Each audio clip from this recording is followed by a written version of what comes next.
So hello everyone, welcome to this week's video, or today's video I should say. Today we're at the home of Big Sunday Racing's Club Criterion Championships. Today was a good race, it was super fun, really enjoyable, and it was, today is bragging rights and sort of being able to be crowned the St Kilda Club Champion. A lot is on the line just for, not as in prize money wise, I don't think there's much prize money, but mostly just so you can be renowned as the Club Criterion Champion. It was a small field, a lot of people weren't there, and it was, I think there was a few key players in this race that definitely had control over the race, and definitely riders who I wanted to get away from. And so that caused me to do a lot of breakaways, like we're in now. We're only a few laps to go. We're 8 kilometers to go. The race finished at 48 kilometers to go. The race finished at 48 kilometers. And for me, I tried to cause a lot of splits.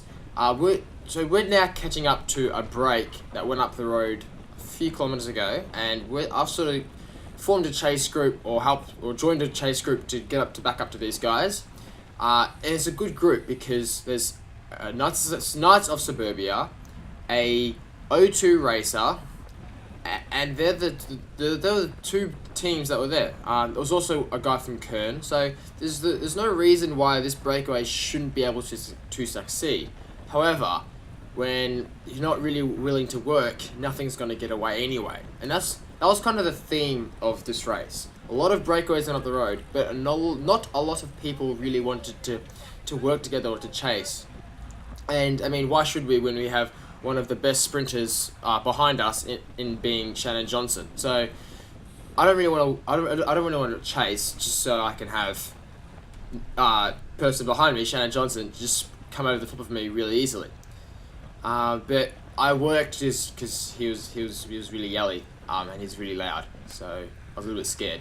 Anyway, brought back together, and it's not a very enjoyable race at the minute because anything that goes away just gets brought back because riders are able to bridge up to it, and the whole peloton comes eventually as well.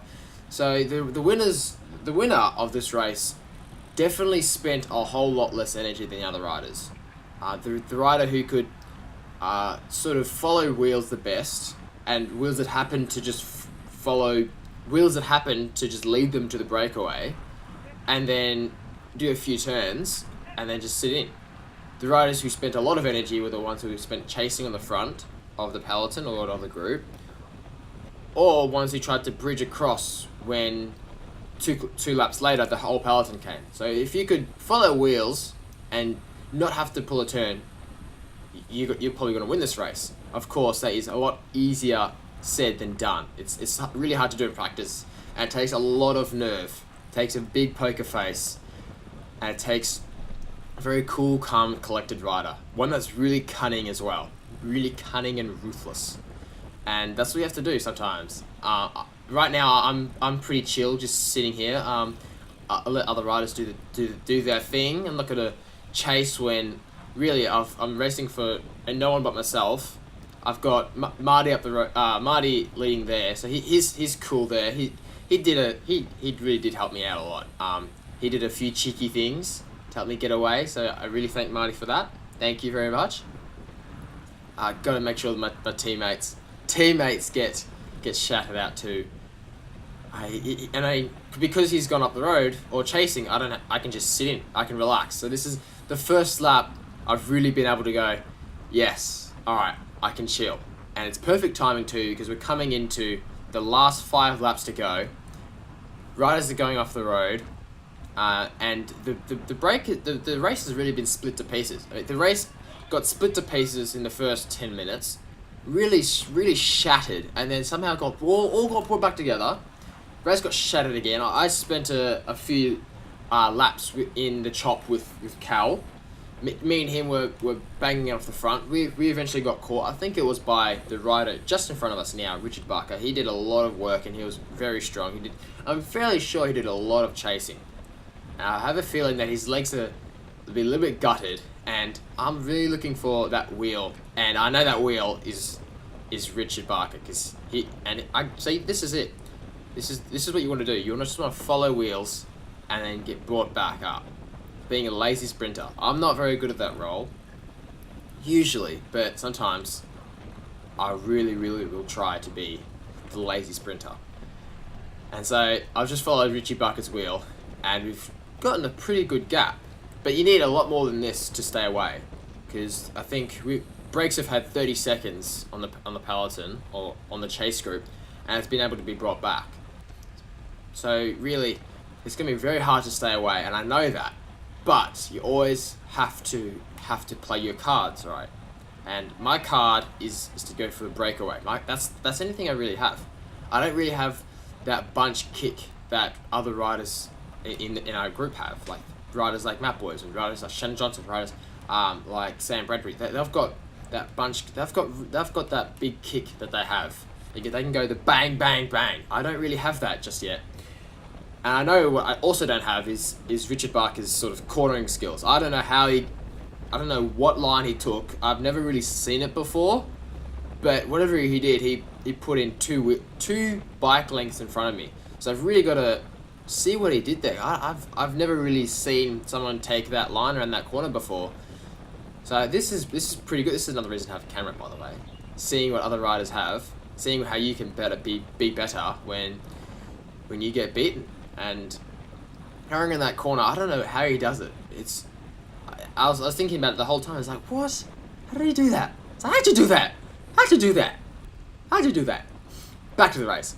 We've got a pretty good gap. This is another break that could survive, because we've got a rider from Knights of Suburbia. So that I'm assuming at this time that Shannon Johnson wouldn't put in on the chase.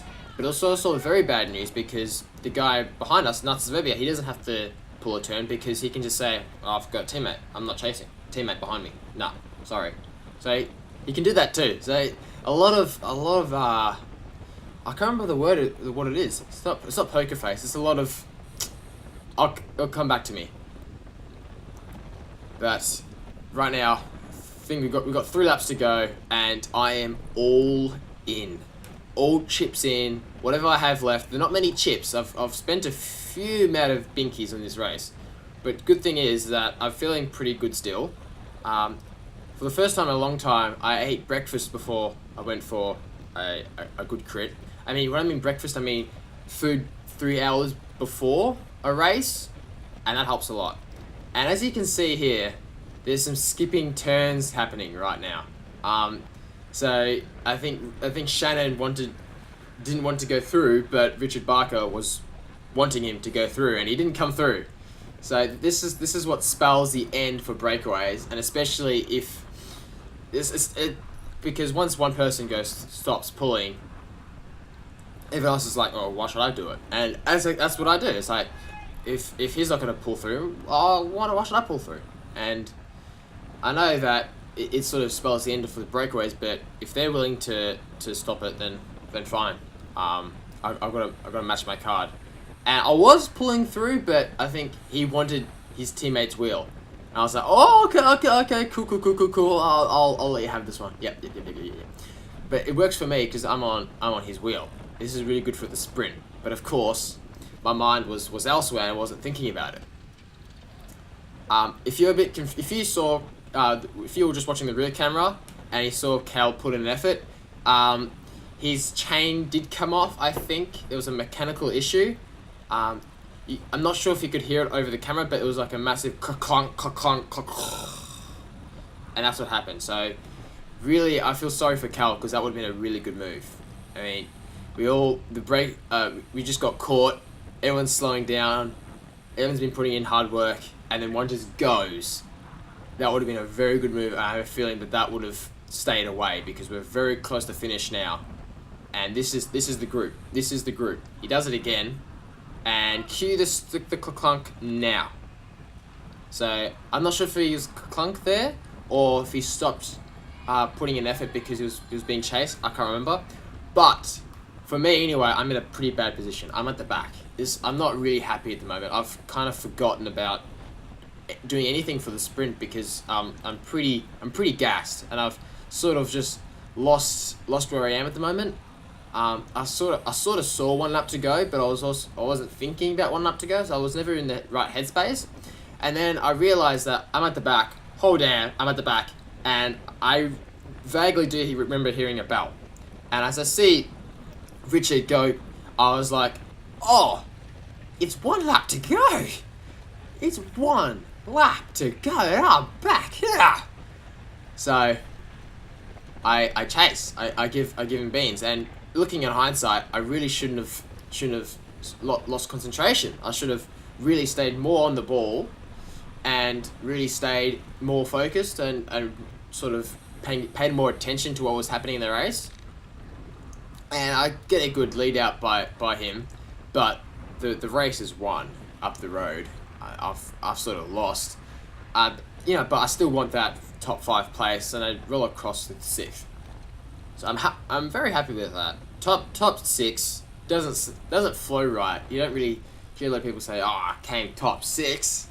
It just means they came 6th. They say top 4, it means they came 4th, and I think you get the gist of it. But it was a good race. I really enjoyed it. It was pretty fun. Really good to race for sort of that club honour. Nothing gets a man more riled up than having bragging rights for a whole year. Any crit they rock up to. And the SKCC CRIT champion goes to Terence Hoare. That would be a dream. That'd be really sweet. If I could somehow, on all my kit, get bands that were red, black and yellow and white. Just get them on my bands, and I could be the club champion for forever. But I have to sort of win it first, that's the tough bit. I mean, I can talk game about getting slick kit, but I really have to win it first. So yeah, I have to win this crit soon. I've never really won at St Kilda before. I've always come podium. I've never won at St Kilda. Yeah, I know. It's hard to believe. Got into A grade at St Kilda, but never winning one. Yeah, never won one. The only crits I've ever won has been Hawthorn. So got to race more Hawthorn. Got to race their ball. Geordie did a good race. I think he was pretty strong. He did do a 1 lap flyer, but as you may have saw, he got caught just about this point here by the rest of the group. And it was sort of a very tactical race in the end, and it came down to who spent the less energy, which is a massive theme across all races, really. Whoever's the most cunning, smart, not necessarily the strongest. I'd say I was the strongest, tooting my own horn. I definitely wasn't the strongest, and I definitely wasn't the smartest either. So I've got to work on, I can work on one very easily, and the second one takes a little bit more time, but I can definitely work on the smart one first, and that starts with paying a little bit more attention to what's happening in the race. And thank you all for watching. Hope you enjoyed today's video. It is the same video as from a few days ago. If that bothers you, then let me know. But if you like seeing more of these sort of race breakdowns or race sort of voiceover narration within a different video, because if I put this in the same video, it would have been over like 30 minutes long. You wouldn't want to do that. But if you like seeing this video, give it a like. Have a comment if you like. Share the video with your friends or whoever you sort of talk to. If you talk to your dog, you could show it to your dog, your partner, and pretty much anybody who likes sort of watching bikes go round a crit course very fast. Yeah, so see you all on the next one, because that'll be out in a few days soon, especially with the Fred Ike Road Race. What? The first one of the Victorian Road Series. I'll see you very shortly in that video, and I've really got to think of like a really cool outro sound effect. I'll come up with that on Sunday.